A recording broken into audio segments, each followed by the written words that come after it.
Hi, this is Mayor Jen Miles, and today I'm going to speak with you about the never popular subject of revenue generating strategies, or how does the city raise money to effectively meet the demand for and cost of services for our citizens, which, as you know, is constantly rising while our budget has contracted in the last year.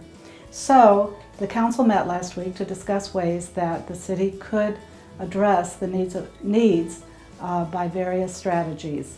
And it sounds like a hodgepodge of things that are being talked about in the media and including the newspaper. So I thought I'd briefly touch on each one and link it to the service or the project that it would address. To begin with, let's talk about downtown. How do we pay for the redevelopment of downtown? And one of those ways is to consider it a redevelopment area and to create what's called an improvement district. Now, this district could be formed so that we could create pedestrian malls or parking structures or parkways. But to create this district, the people that are impacted would have to petition for the district to be formed, and the majority approve that district. And then the council or the city could go ahead and pay for the improvements while their property would be assessed and pay their portion back over a period of time. Another thing the council talked about with downtown was to dedicate a portion of our 2.5% sales tax just to target the downtown development or redevelopment. That would be wonderful if to do, but with only 2.5% sales tax, I can't see dedicating a stream of that to one project. But that's something the council has discussed. Okay, so that's downtown. What about a fire district? We know that fire and police take over 60% of our general fund, and also that the city owes over a $30 million debt for the retirement fund for public safety.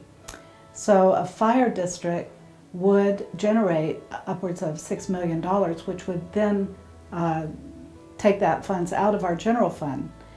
However, again, it has to be done by petition, citizen petition, with majority approval.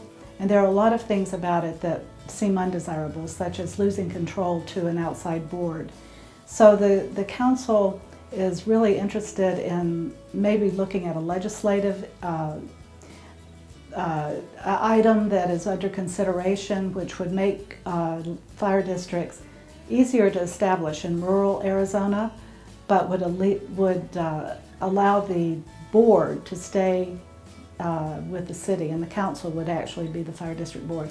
So we may look at that legislative issue in the future. The last special district the council talked about last week was a community parks maintenance district, and this also requires a board to be established that takes the control out of the city. It also requires that our parks be assessed at market value, which is a little difficult to judge at this point. The council was not really moving forward strongly with that one, I believe, but time will tell.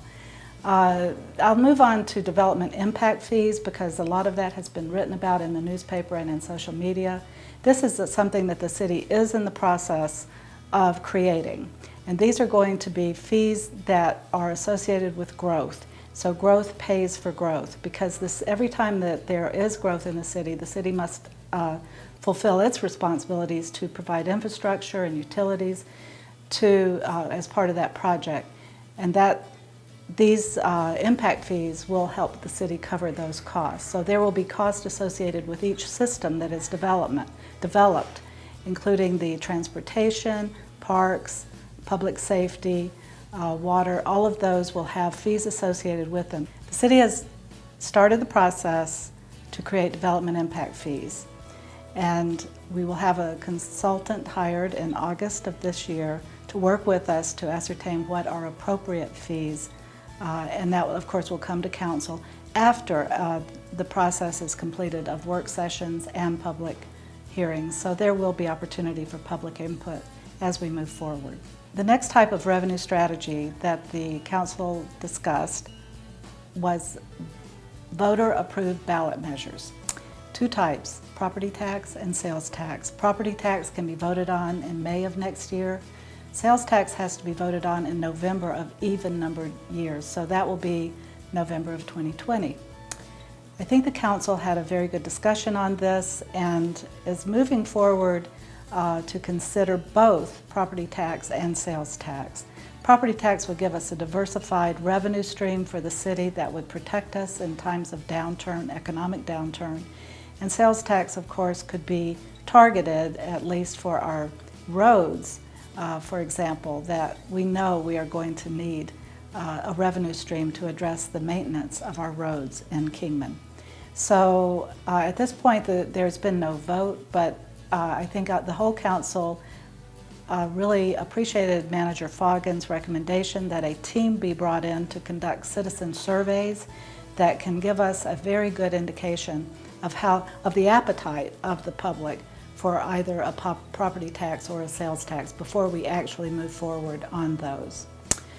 So the last type of revenue generating strategy we really discussed were what I'm going to call user fees, and there are various types of user fees associated with different services or products that the city offers. And stormwater fees are meant to address the $18 million plus of stormwater projects that we have and must address as a city.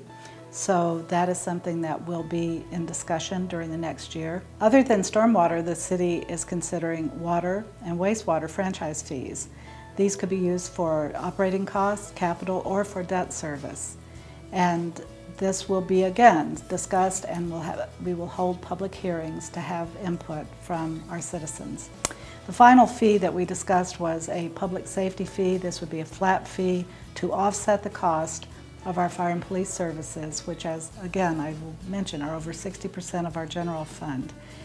This could be a very important contribution to helping maintain a very strong fire and police department.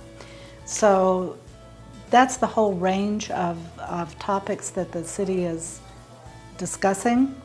And as we move forward in the next year and a half, there will be opportunities for public input.